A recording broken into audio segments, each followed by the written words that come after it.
And the same thing with Mary Magdalene. Mary's a saint. Saint Mary? Saint Mary's?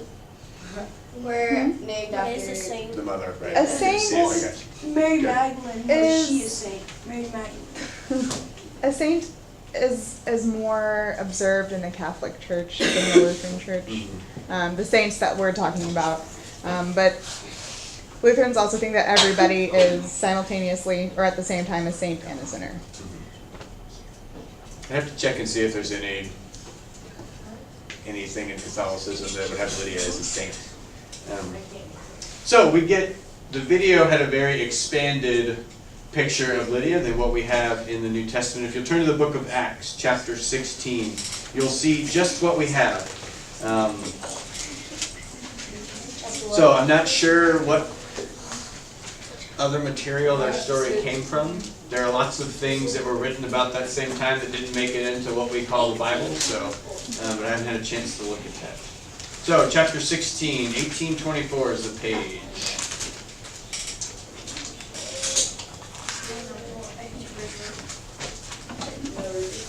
I think you're done at 6:15. Yes.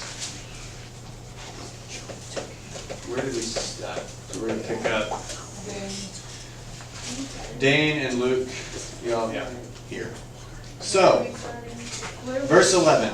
So it just says, see that section that says the conversion of Lydia? That's all we've got. So let's read those verses and then we'll talk a little bit. We set sail from Troas. Troas and took straight course to Samothrace. That's good enough. Following day to Neapolis. There you go. And from there to Philippi, which is the leading city of Macedonia. Macedonia and a Roman colony. We remained in this city for some days. On the Sabbath day, we went outside the gate by the ark, where we supposed there was a place of prayer, and we sat down and spoke to the women who had gathered there. A certain woman named Lydia, a worshiper of God, was listening to us. She was from the city of Thyatira. Thyatira, and a dealer in purple cloth. The Lord opened her heart to listen eagerly to what was said by Paul. When she and her household were baptized, she urged us, saying, "If you have judged me to be faithful to the Lord, come and stay at my home." And she prevailed upon us. There you go. So, that's Lydia. We encounter her here on one of Paul's many journeys. Just some background. Purple cloth was really, really, really expensive, as the video said. You got purple dye by crushing a very particular shell of a very particular sea animal. So it was very hard work. It was very hard to find, which is why purple was only used for royalty.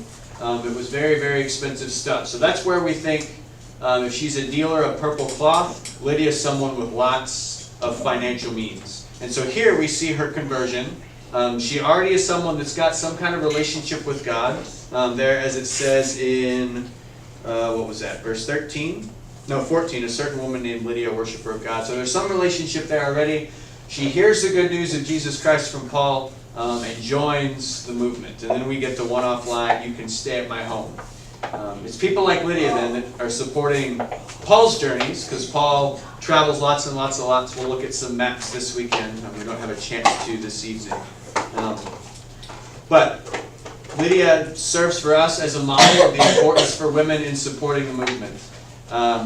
Backing it financially, leading a prayer group, as the assumption was made here. She is an early leader, even as a Jewish convert, and then joins the movement. And you kind of saw, as it dotting her all over the map, how she was able to support the spreading of the gospel in Paul's ministry.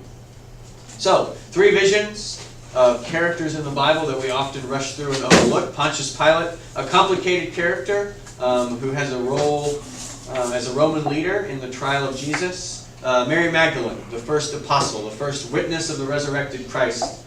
Someone who continues to spread the word. There's actually, we think, a gospel written by Mary, but it didn't make it into what we call the Bible. There's all kind of books like that that didn't make it in. Then we have someone like Lydia, who's just one of the many characters that we have in Acts, who are joining the movement and supporting it, but also a bold witness to women leadership for us. So those are our characters. Specifically next week, look for Pontius Pilate and Mary. And we'll study Paul a little bit more this weekend at the retreat.